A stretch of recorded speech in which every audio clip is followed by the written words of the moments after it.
श्री सच्चिदानंद सद्गुरु साईनाथ महाराज की जय। सद्गुरु श्री साईनाथुनि शरद बाबूजी की जय। మే 21వ తేదీ 1936 శ్రీమతి తారాబాయ్ సదాశివ్ తర్కడ్, శ్రీమతి మేనేజర్, హోలీ సిటీ. శ్రీమతి తారాబాయ్ సదాశివ తర్కడ్ తమ అనుభవాలను శ్రీమతి మేనేజర్ అనే పేరుతో వెల్లడించారు.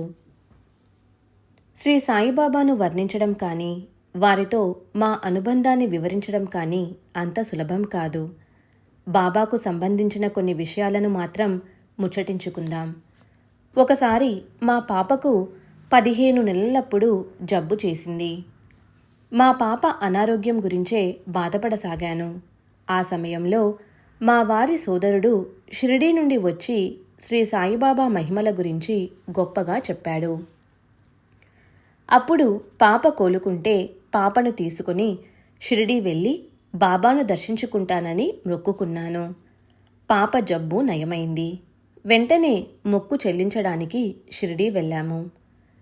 ప్రథమంగా బాబాను దర్శించినప్పుడు ఎవరినైనా అమితంగా ఆకర్షించేది వారి కళ్ళు. వారి శక్తివంతమైన చూపు మన అణువణువులోనికి చొచ్చుకొని వెళ్ళి పరిశీలిస్తున్నట్లు ఉండేది. ఎవ్వరూ బాబా కళ్ళలోకి ఎక్కువసేపు చూడలేకపోయేవారు. వారి నిశిత దృష్టిని తట్టుకోలేక తల వంచి నమస్కరించేవారు. శ్రీ సాయిబాబా గొప్ప మహిమాన్వితులు. బాబాను దర్శించిన వారెవరైనా వారు అంతర్యామి అని, వారు మన హృదయంలోనే కాక శరీరంలోని అణువణువులోనూ ఉన్నారన్న అనుభూతిని పొందుతారు.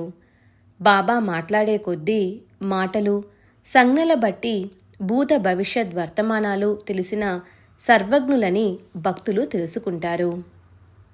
బాబాను ఒకసారి దర్శించిన తర్వాత వారికి సర్వస్వ శరణాగతి చెందడం కన్నా చేయవలసినది మరేదీ ఉండదు. జీవితంలో అడుగడుగునా ప్రతి చిన్న విషయంలోనూ బాబా మనకు దారి చూపి సహాయపడతారు. బాబాను దేవుడని పిలవండి లేదా సహజ స్థితిలోనున్న సత్పురుషుడనండి. వారు అంతర్యామి. అత్యంత శక్తిమంతులైన వారి సన్నిధిలో ఎలాంటి సందేహాలకు, భయాలకు తావుండదు. వారిని శరణు వేడడం ఒక్కటే శ్రేయస్కరమని అనిపిస్తుంది. బాబాను దర్శించిన వెంటనే వారి శక్తి, సర్వజ్ఞత, సర్వవ్యాపకత అనుభవమవడం మొదలవుతుంది. సర్వకాల సర్వావస్థల యందు వారి కృపాదృష్టి మనపై ఉంటుందని, మనకు ఏ ఆపద వాటిల్లదనే నమ్మకం ఏర్పడుతుంది. నేను షిరిడీ వెళ్ళిన మొదటి రోజులలో బాబా అంతర్యామిత్వానికి సంబంధించి నాకు కలిగిన లేదా నేను తెలుసుకున్న అనుభవాలను వివరిస్తాను. ఆ రోజుల్లో షిరిడీ వీధి దీపాలు, పరిశుభ్రత వంటి కనీస సౌకర్యాలు కూడా లేని కుగ్రామం. తరువాత కాలంలో అభివృద్ధి చెందింది. కానీ అప్పట్లో వీధి దీపాలు లేనందువల్ల షిరిడీ వీధులన్నీ చీకటిగా ఉండేవి. ఒక రాత్రి నేను వీధిలో నడుస్తూ అకస్మాత్తుగా ఒకచోట ఆగిపోయాను. నేను ఏదైనా శబ్దం వినో దేన్నైనా చూడడం వలనో ఆగిపోలేదు. నాకెందుకో ఆగిపోవాలనిపించి ఆగిపోయాను. అలాగే కొద్ది సమయం గడిచింది. ఎవరో దీపం తెచ్చారు. ఆ దీపం వెలుగులో చూస్తే నా ముందు ఒక పాము నిశ్చలంగా పడుకొని ఉంది. నేను ఆగకుంటే తరువాత వేయబోయే అడుగు పాము మీద పడి ఉండేది. నేను ఒక్క అడుగు వేసి ఉన్నా ఎంతో ప్రమాదం జరిగేది. నాకు అక్కడ పాము ఉందని తెలిసే అవకాశమే లేదు. మరి పాముకు సరిగ్గా అడుగు దూరంలో నేనెందుకు అకస్మాత్తుగా ఆగిపోయాను? సరిగ్గా ఆ సమయానికి ఎవరో దీపం తెచ్చి నా ముందున్న ప్రమాదాన్ని చూపించడం ఎలా జరిగింది? వీటన్నింటికీ సమాధానం ఒక్కటే. అనుక్షణం జాగరూకతతో తమ భక్తులను గమనిస్తూ రక్షిస్తున్న సర్వాంతర్యామి అయిన బాబా అనుగ్రహమే అది. అలా ఎన్నోసార్లు బాబా నన్ను మృత్యువు నుండి కాపాడారు. ఆ సంఘటనలు తరువాత చెబుతాను. మేము మసీదుకు వెళ్ళి బాబా సన్నిధిలో కూర్చునేవాళ్ళం. సాధారణ సమయాలలో ఎవరైనా బాబాను దర్శించవచ్చు. దీనికి ప్రత్యేకమైన అనుమతి కానీ పరిచయం కానీ అవసరం లేదు. ఒకసారి నేను అలా బాబాకు సమీపంలో కూర్చుని ఉన్నాను. ఇంతలో ఒక కుష్ఠరోగి మసీదుకు వచ్చాడు. అతని వ్యాధి బాగా ముదిరి శరీరం నుండి దుర్వాసన వస్తున్నది. శక్తి కూడా బాగా క్షీణించిందేమో. అతి కష్టం మీద పాకుతూ మసీదు 3 మెట్లు ఎక్కి దుని వద్దకు వెళ్ళి తర్వాత బాబాను సమీపించి వారి పాదాలపై తల ఉంచి నమస్కరించాడు. ఇందుకు చాలా సమయమే పట్టింది. నేను ఆ దుర్గంధాన్ని భరించలేక అతనెప్పుడు బయటకు వెళ్ళిపోతాడా అని నిరీక్షిస్తున్నాను. కుష్ఠరోగి బాబాకు నమస్కరించి లేచి వచ్చిన విధంగానే పాకుతూ వెళ్ళిపోయాడు. అతడి చేతిలో మాసిన గుడ్డతో కట్టిన మూట ఒకటుంది. అతను వెళ్ళిపోగానే హాయిగా ఊపిరి పీల్చుకొని, దేవుడా బ్రతికించావు, అతను వెళ్ళిపోయాడు అని మనస్సులో అనుకున్నాను. మరుక్షణం బాబా నా వైపు తీక్షణంగా చూశారు. బాబా నా మనస్సులోని భావాలను గ్రహించారని తెలిసిపోయింది. ఆ కుష్ఠరోగి ఎక్కువ దూరం పోకముందే బాబా ఒక భక్తునితో అతనిని పిలుచుకొని రమ్మని ఆదేశించారు. కుష్ఠరోగి అతి ప్రయాసతో మరలా మసీదులోనికి వచ్చాడు. బాబా దగ్గరకు వెళ్ళి వంగి నమస్కరించాడు. బాబా అతని చేతిలోని మూటను తీసుకుని ఇదేమిటి అని అడుగుతూ దానిని విప్పారు. అందులో పేడాలున్నాయి. బాబా ఒక పేడాను తీసి మసీదులో ఎంతోమంది భక్తులున్నా నాకు మాత్రమే ఇచ్చి తినమన్నారు. నాకు భయము అసహ్యము కలిగాయి. కుష్ఠరోగి తెచ్చిన పేడ తినడమా? కానీ అది సాయిబాబా ఆజ్ఞ కావడంతో నాకు తీసుకోక తప్పలేదు. ఎలాగో పేడాను తిన్నాను. తరువాత బాబా మరొక పేడ తీసుకొని తాము తిన్నారు. మిగిలిన పేడాలను అతనికే ఇచ్చి పంపించి వేశారు. బాబా ఆ కుష్ఠరోగిని తిరిగి ఎందుకు పిలిపించారో, అంతమంది భక్తులుండగా పేడాను నాకొక్కదానికే ఇచ్చి ఎందుకు తినమన్నారో నాకు తప్ప అక్కడ ఎవరికీ అర్థం కాలేదు. బాబా నా మనస్సు చదివి నాకు విలువైన పాఠాలు నేర్పడానికే అలా చేశారు. ఆరోగ్యపరమైన జాగ్రత్తల కంటే బాబా శక్తి మీద నమ్మకం ఉంటే చాలని తెలియజేశారు. మాకు ఏవైనా కష్టాలు సమస్యలు వచ్చినప్పుడు బాబాకు వాచా చెప్పవలసిన అవసరం లేదు. వారి సన్నిధికి వెళితే చాలు. సర్వజ్ఞులైన బాబా మాకు వచ్చిన సమస్యను తెలుసుకొని ఆ కష్టం తొలగిపోయే మార్గం చూపేవారు. ఇలాంటిదే నేను చెప్పబోయే సంఘటన. ఒకసారి మేము షిరిడీ వెళ్తూ మాతో మా పనివాడిని కూడా తీసుకుని వెళ్ళాము. కానీ షిరిడీ చేరగానే అతని నడుము పట్టేసింది. తీవ్రంగా బాధపడసాగాడు. నా భర్త మసీదుకు వెళ్ళి బాబా ముందు నిలబడ్డారు. అప్పుడు కొందరు భక్తులు కూడా ఉన్నారు. ఇంతలో బాబా నా కాలు విపరీతంగా బాధ పెడుతోంది అని చెప్పారు. ఒక భక్తుడు వారి బాధ నివారణకు ఏదైనా మార్గం సూచించమని కోరాడు. బాబా అలాగేనని పచ్చని ఆకులు వేడి చేసి పెడితే బాధ తగ్గుతుంది అన్నారు. మరో భక్తుడు బాబా అవి ఏమి ఆకులు అని అడిగాడు. లెండి దగ్గర ఉన్న ఆకులు అని బాబా చెప్పారు. అప్పుడు ఒక్కొక్కరు ఒక్కొక్క ఆకును సూచించారు. చివరగా ఒక భక్తుడు అవి కలబంద ఆకులా అని అడిగాడు. అవే. వాటిని తెచ్చి రెండుగా చీల్చి కొద్దిగా వేడి చేసి నొప్పి ఉన్న చోట పెట్టి కట్టాలి అంతే అన్నారు. బాబా దయతో చెప్పిన చికిత్స మా పనివాడికని నా భర్త అర్థం చేసుకున్నారు. వెంటనే వెళ్ళి ఆ ఆకులు తెచ్చి బాబా చెప్పినట్లుగా చేశారు. అతని బాధ నివారణ అయ్యింది. బాబా తాము భౌతికంగా మసీదులోనే ఉన్నప్పటికీ సర్వత్రా నిండి తమ సూక్ష్మ శరీరంతో అనేక కార్యాలు నిర్వర్తించగలరు. నేను ఎప్పుడూ కంటి జబ్బుతో బాధపడుతూ ఉండేదానిని. ఒకసారి షిరిడీలో ఉన్నప్పుడు బాధ ఎక్కువై నా కళ్ళ నుండి నీళ్లు కారసాగాయి. అలాంటి స్థితిలో నేను మసీదుకు వెళ్ళి బాబా ముందు కూర్చున్నాను. బాబా నా వైపు చూశారు. అంతే, నా కంటి బాధ నివారణ అయ్యింది. నీరు కారడం కూడా ఆగిపోయింది. కానీ బాబా కనుల నుండి నీరు కారడం ప్రారంభమైంది. వారి ఒక్క చూపుతోనే మన బాధలేమిటో తెలుసుకోవడం అద్భుతం. ఏ మందు వాడకుండానే దీర్ఘకాలిక వ్యాధులను సైతం క్షణంలో నివారించడం అత్యద్భుతం. శాస్త్రవేత్తలు కానీ వైద్యులు కానీ దీనిని నమ్మకపోవచ్చు.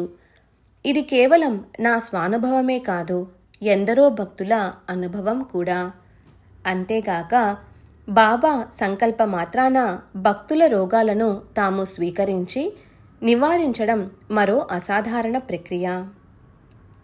బాబా సర్వాంతర్యామి, సర్వజీవులలోనూ సకల జీవ నిర్జీవ పదార్థాలలోనూ వసించి ఉంటారు. వాటి కదలికలను కార్యాలను నియంత్రించి నిర్దేశిస్తారు. అదే షిర్డీలోనే ఉంటూ నేను షిర్డీలో లేను అని పలికిన బాబా మాటలకు అర్థం. అంటే వారు అంతటా నిండి ఉన్నారు. సాయిబాబా అని పిలువబడే నేను ఎముకలు రక్తమాంసాలతో కూడిన ఈ 3 మూరల దేహానికే పరిమితమై లేను అని వారు తరచూ చెబుతుండేవారు.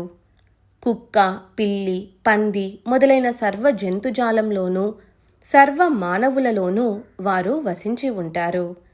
మనం కేవలం మన భౌతిక శరీరమే అన్న భావన మనల్ని వీడదు. ఐహిక బంధాలతో మన శరీరాలు ముడివేయబడి ఉంటాయి. కానీ బాబాకు అలా కాదు. వారు దేహానికి భవబంధాలకు అతీతులు. ఎప్పుడూ సహజ సమాధి స్థితిలో నుండే జ్ఞానమయ శరీరులు. శ్రీ సాయిబాబాకు ఇతర సాధు సత్పురుషులకు గల ముఖ్యమైన తేడా గమనించదగ్గది. నేను ఎంతోమంది సత్పురుషులను దర్శించి ఉన్నాను. వారు తమ శరీరాన్ని పరిసరాలను పూర్తిగా మరచి సమాధి స్థితిలోనికి వెళ్ళిపోతారు. తరువాత సమాధి స్థితి వీడి బాహ్య స్పృహలోకి వచ్చి మన హృదయంలో ఏముందో తెలుసుకొని మనకు సమాధానం ఇస్తారు. కానీ సాయిబాబా పద్ధతి విలక్షణమైనది. అత్యున్నత స్థితి పొందేందుకు లేక మరేదైనా తెలుసుకునేందుకు బాబా సమాధి స్థితికి వెళ్ళనవసరం లేదు. వారు ఎల్లప్పుడూ 2 స్థితులయందు ఉండేవారు. ఒకటి సాయిబాబాగా షిరిడీలో మెలుగుతూ తమ భక్తుల ఐహిక ఆధ్యాత్మిక అవసరాలను తీరుస్తూ ఉంటారు. రెండవది పరమాత్మగా విశ్వమంతా వ్యాపించి ఉంటారు. ఇతర సాధువులు మన మనస్సు చదవడానికి, గతం తెలుసుకోవడానికి ప్రయాసపడతారు. కానీ శ్రీ సాయిబాబాకు ఏ ప్రయత్నమూ అవసరం లేదు. వారు 2 స్థితుల సహజమైన గుణగుణాలను, శక్తులను వ్యక్తం చేస్తూ ఉండేవారు. వారు ఎప్పుడూ సర్వజ్ఞ స్థితిలో ఉంటారు. సాయిబాబాను కొంతమంది అర్థం చేసుకోలేరు. ఉదాహరణకు, బాబా కఫ్నీలకు గుడ్డ కొనేందుకు వాటిని అమ్మేవాడిని పిలుస్తారు. వాడు గజం 8 అణాలు చెబితే వారు చాలాసేపు బేరం చేసి గజం 5 అణాలకు తగ్గించి 40 గజాలు కొంటారు. ఇది గమనించిన వారు తొందరపడి బాబా లోబి అని, అత్యాశాపరుడని, డబ్బంటే వ్యామోహమని అనుకుంటారు. తర్వాత ఆ వ్యాపారికి బాబా తాము బేరం చేసిన మొత్తానికి 4 రెట్లు అధికంగా చెల్లిస్తారు. అప్పుడదే ప్రేక్షకులు బాబానొక పిచ్చివానిగాను, డబ్బు విలువ తెలియని వానిగాను అభివర్ణిస్తారు. వారు చేసేది అపాత్రదానం అని కూడా అనుకుంటారు. పై 2 సందర్భాలలోనూ విచక్షణ లేకుండా చేసిన విమర్శలు వాళ్ళ అవగాహన రాహిత్యానికి నిదర్శనాలు. బాబా అలా ప్రవర్తించడానికి నిజమైన కారణం నిగూఢంగా ఉండి వారు ఎవరికి విశదపరచాలనుకున్నారో ఆ భక్తులకు మాత్రమే బోధపడుతుంది. బహుశా 1915లో అనుకుంటాను. ఒక వేసవిలో నేను 1 రోజుల పాటు నరములకు సంబంధించిన తీవ్రమైన తలనొప్పితో బాధపడ్డాను. నా తలనొప్పి ఎంత తీవ్రమైనదంటే ఆ బాధను భరించలేక నా తల బ్రద్దలైపోతుందేమో అనిపించేది. మేమప్పుడు పాంచ్గని శానిటోరియంలో ఉండేవాళ్ళం. ఎన్నో వైద్య చికిత్సలు చేయించాము. కానీ బాధ నివారణ కాలేదు. నాకు మరణం తప్పదనిపించింది.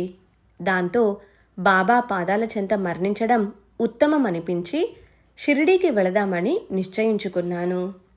మా వారు మొదట కొన్ని అభ్యంతరాలు తెలిపినా చివరకు షిరిడీ బయలుదేరాము. కోపర్గాం వద్ద గోదావరి దాటి షిరిడీ వెళ్లేందుకు నది ఒడ్డుకు చేరాము. అప్పుడు నాకు ఒక ఆలోచన వచ్చింది. ఎలాగూ చనిపోతున్నాను కదా, చనిపోయే ముందు పవిత్ర గోదావరిలో స్నానమాచరిస్తే మంచిదనిపించింది. కానీ చన్నీళ్ల స్నానం చేస్తే తలనొప్పి ఎక్కువై చావుకు దగ్గరవుతానేమో అనిపించింది. అంతకుముందు తలనొప్పి ఉన్నప్పుడు చన్నీటి స్నానం చెయ్యడమన్న ఆలోచనే నన్ను వణికించేది. ఏమైతే అది కాని అని తలచి గోదావరిలో స్నానం చేసి బయటకు వచ్చాను. ఆశ్చర్యం! ఎక్కువవుతుందనుకున్న తలనొప్పి శాశ్వతంగా మాయమైంది. దీర్ఘకాలంగా నన్ను బాధించిన ఆ నొప్పి నన్ను వదిలిపోయింది. బాబా కాక మరెవ్వరు చేయగలరు ఈ అద్భుత నివారణ? భక్తులను ఆకర్షించేది కేవలం బాబా యొక్క మహిమాన్విత శక్తి మాత్రమే కాదు, అది వారి అవ్యాజమైన ప్రేమానురాగాలతో మిళితమైనందువలన భక్తులకు షిరిడీ ఒక స్వర్గధామమయ్యింది. బాబా సన్నిధిలో ఉంటే మనకు ఏ ఆపద వాటిల్లదని క్షేమంగా ఉంటామనే నమ్మకం కలుగుతుంది. నేను షిరిడీలో ఉన్నప్పుడు వారి సన్నిధిలో కూర్చుంటే నా బాధల్నే కాదు, ప్రాపంచిక చింతలతో కూడిన ఈ శరీరాన్ని కూడా మర్చిపోయేదాన్ని. గంటల తరబడి ఒక ఆనందమయ స్థితిలో ఉండిపోయేదాన్ని. కాలగమనమే తెలిసేది కాదు. వారి నిజమైన భక్తులందరూ ఇటువంటి అద్వితీయ అనుభూతే పొంది ఉంటారన్నది నా నమ్మకం. సర్వత్రా ఆయనే నిండి ఉన్నారు. మా సర్వస్వం వారే. బాబాకు పరిమితులు ఉంటాయన్న భావన మాలో కలిగేది కాదు. బాబా మనల్ని వీడిపోయారనే ఆలోచన నన్నమితంగా బాధిస్తుంది. ఇది పూరించలేని లోటు. మనలోని జీవం వారితో వెళ్ళిపోయి కేవలం శరీరాలుగా మాత్రమే మిగిలి ఉన్నామనిపిస్తుంది. వారి ప్రత్యక్ష సన్నిధిలో అటువంటి ఆనందమయ క్షణాలను గడిపే అవకాశం ఈనాడు లేదు. కానీ బాబా మనల్ని పూర్తిగా వీడిపోయారనేది కూడా వాస్తవం కాదు. వారు ఇప్పటికీ ఉన్నారు. వారి శక్తి, రక్షణ మనకు ఎన్నో సందర్భాలలో అనుభవమవుతూనే ఉంటాయి. కానీ వీటన్నింటినీ వారి ప్రత్యక్ష సన్నిధిలో లభించే ఆనందంతో పోల్చలేము. వారు విదేహులైనప్పటికీ వారి రక్షణ, సహాయము మనకు అందుతూనే ఉందన్న దానికి నిదర్శనంగా కొన్ని సంఘటనలు వివరిస్తాను. 1927లో నేను 6 నెలల గర్భవతిగా ఉన్నప్పుడు మా కుటుంబమంతా షిరిడీ వెళ్ళాము. అక్కడ నా గర్భంలోని శిశువు చనిపోయింది. రోజులు గడిచాయి కానీ ప్రసవం కాలేదు. ఇలాంటి సమయాలలో ఆపరేషన్ చేసి మృత శిశువును బయటకు తీస్తారు. కానీ షిరిడీలో ఎలాంటి వైద్య సదుపాయాలు లేవు. కనీసం మంత్రసాని కూడా లేదు. అహ్మద్నగర్ నుండి మందులు తెప్పించి వాడినా ప్రయోజనం లేకపోయింది. నా భర్తకు ఏం చేయాలో తోచక సాకోరి వెళ్ళి శ్రీ ఉపాసని బాబాను కలిసి సహాయం అర్థించారు. వారు నా భర్త చెప్పినదంతా విని, ఉత్తమోత్తమ వైద్యుడు సాయిబాబా షిరిడీలోనే ఉండగా నా దగ్గరకెందుకొచ్చావు అన్నారట. రోజుల తరబడి మృత శిశువు గర్భంలో ఉన్నందువల్ల నా రక్తమంతా విషపూరితమై శరీరం నీలంగా మారిపోయింది. నేను స్పృహ కోల్పోయాను. అప్పుడు ఏం జరిగిందో, నేనెలా ప్రసవించానో నాకు గుర్తులేదు. జరిగినదంతా నా భర్త తర్వాత చెప్పాడు. నేను స్పృహలేని స్థితిలోనే మాట్లాడుతూ మొదట బాబా ఊదీని పెట్టి తీర్థం నోట్లో పోయమని చెప్పానట. ఇంకా ఏవేవో ఆదేశాలిచ్చానట. నా భర్త నేను చెప్పినట్లుగా చేశారట. కొద్దిసేపటికి చనిపోయిన బిడ్డతో సహా లోపల ఉన్నదంతా బయటికి వచ్చేసిందట. కానీ నేను నెల రోజుల పాటు అపస్మారక స్థితిలోనే ఉండి తరువాత స్పృహలోకి వచ్చాను. ఆరోగ్యం కూడా కుదుటపడింది. నన్ను బ్రతికించడానికి బాబా మహాసమాధి చెందిన 9 సంవత్సరాల తరువాత చేసిన అద్భుత లీల ఇది. శ్రీ సాయిబాబా ఎలాంటి సంస్థలు మఠాలు నెలకొల్పలేదు కనుక తదనంతరం తమ గద్దెనెక్కడానికి ఎవరినీ ఎన్నుకోలేదు. శ్రీ సాయిబాబా ఆచరణే వారి సుగుణాలను బహిర్గతం చేస్తుంది. వారి సచ్ఛీలత కీర్తించదగినది. ఇందుకు మునుపు చెప్పిన సంఘటనలలో బాబా దయాదాక్షిణ్యాలు వెల్లడయ్యాయి. బాబా కృపాశీస్సులు వారి దగ్గరకు వచ్చిన భక్తులపై మాత్రమే కాకుండా షిరిడీ నుండి ఎంతో దూర ప్రాంతాలలోనున్న భక్తులపై కూడా వర్షిస్తాయి. 1914-19 ప్రపంచ యుద్ధం జరుగుతున్నప్పుడు వేల మైళ్ళ దూరంలో ఐరోపాలోనున్న తమ భక్తులు ప్రమాద స్థితిలో ఉన్నప్పుడు వాళ్లను ఆదుకొని మృత్యువు నుండి కాపాడారు. వారు దయాస్వరూపులే కాక వారి న్యాయ దృష్టి, నిష్పక్షపాత వైఖరి ఎనలేనిది. అవసరమైతే ఎవరైనా తమ బిడ్డను కూడా త్యాగం చేయడానికి సిద్ధపడాలని బాబా చెప్పేవారు. పేద ధనిక తారతమ్యాలు లేకుండా అందరినీ సమానంగా ఆదరించేవారు. వారి దగ్గరకు గొప్ప గొప్ప అధికారులైన కలెక్టర్లు, రెవెన్యూ కమిషనర్లు వచ్చేవారు. మామలతదారులు, డివోలు, డీసీలు, క్రింది స్థాయి ఉద్యోగులు ఎంతోమంది వచ్చేవారు. బాబా దృష్టిలో అందరూ సమానులే. ధనము, హోదా ప్రాతిపదికగా ఎవరిపై ఎట్టి ప్రత్యేకత చూపేవారు కాదు. అందరికీ అన్ని వేళలా అందుబాటులో ఉండటం బాబాలోని గొప్ప విశేషం. ఎప్పుడైనా ఏ సమయంలోనైనా వారిని దర్శించుకోవచ్చు. నా దర్బారు అన్ని వేళలా తెరిచే ఉంటుంది అని బాబా చెప్పేవారు. ఆయన ఇతరుల నుండి భయపడి దాచుకోవలసిన, సిగ్గుతో కప్పిపుచ్చుకోవలసిన విషయాలేమీ లేవు. వారి చర్యలన్నీ బాహాటంగా ఉండేవి. బాబా జీవితానికి సంబంధించిన మరో విలక్షణ అంశం, వారు ఎలాంటి బాదరాబందీ లేకుండా స్వేచ్ఛా జీవనం గడిపేవారు.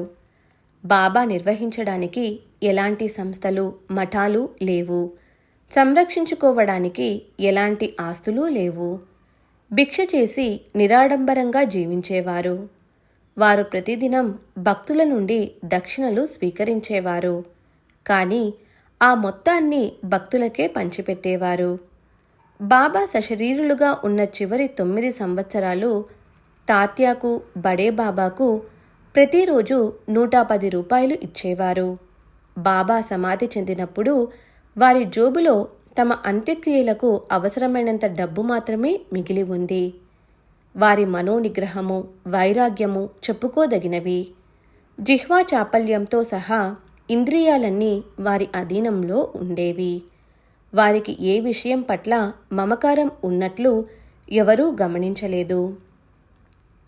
బాబా దాతృత్వము ఎనలేనిది.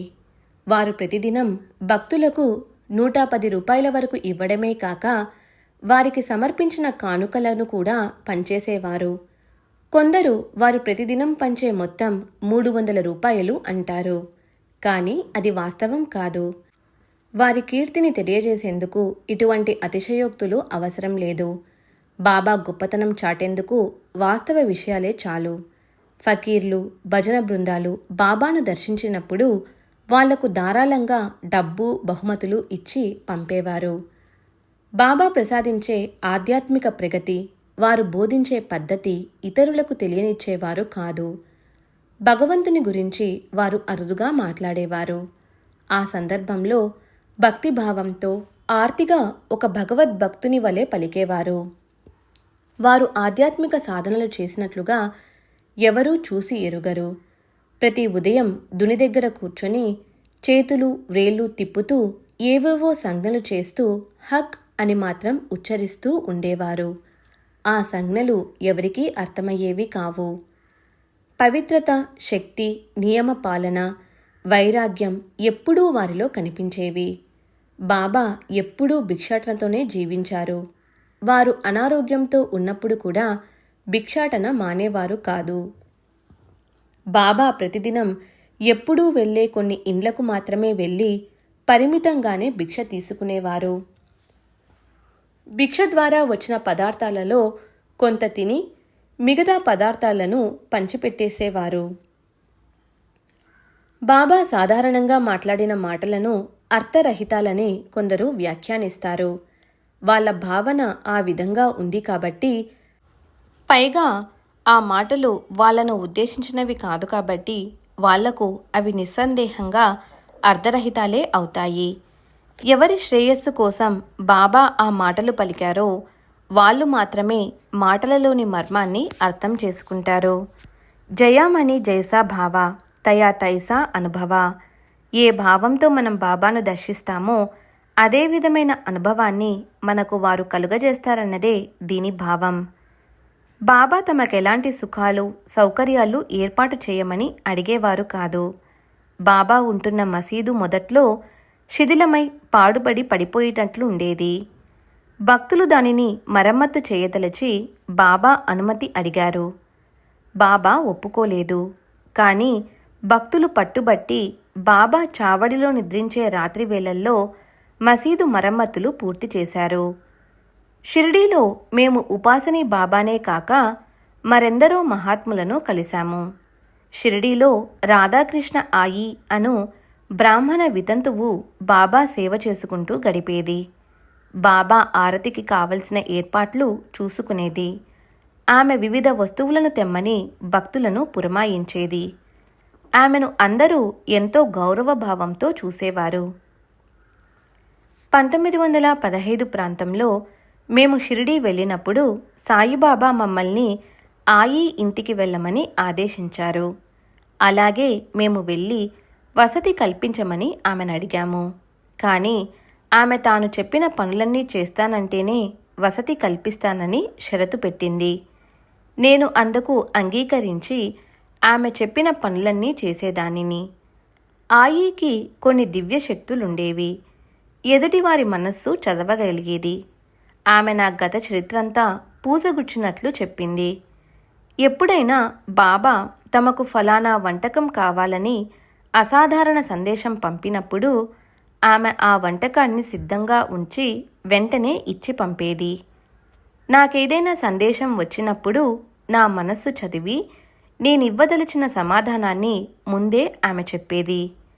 ఆయికి సాయిబాబాపై అమితమైన భక్తి శ్రద్ధలు ఉండేవి. ఆమె బాబా సంస్థానానికి చేసిన సేవలు ఎనలేనివి. కానీ ఆమె చాలా పరుషంగా మాట్లాడేది అని చెప్పక తప్పదు. అందువల్ల ఎవరూ ఆమెతో సఖ్యతగా ఉండేవారు కాదు. బహుశా మాలో సహనాన్ని పెంచేందుకే బాబా మమ్మల్ని ఆయి ఇంటికి పంపించి ఉండవచ్చు. బాబా ఆధ్యాత్మిక బోధన ప్రత్యేకంగా ఉండేది. వారు ఎవరికీ మంత్రోపదేశం చేయలేదు. వారెప్పుడూ యోగా, ప్రాణాయామం, కుండలిని మొదలైన వాటి గురించి మాట్లాడలేదు. కానీ ఆయా మార్గాలలో సాధన చేసేవారికి ఏదైనా సమస్య వచ్చినప్పుడు సాయిబాబాను ఆశ్రయిస్తే వారు ఆ లోపాన్ని సరిదిద్ది పంపేవారు. ఆసనాలు, ప్రాణాయామం అభ్యసిస్తున్న ఒక వ్యక్తికి వాటిలో ఏదో పొరపాటు జరిగి రక్త విరేచనాలు కాసాగాయి. అతను బాబా వద్దకు వచ్చి షిరిడీలో కొద్ది రోజులున్న తరువాత అతని ఆరోగ్యం కుదుటపడింది. శ్రీ సచిదానంద సద్గురు సాయినాథ్ మహారాజ్ కీ జై. సద్గురు శ్రీ సాయినాథుని శరత్ బాబూజీ కీ జై.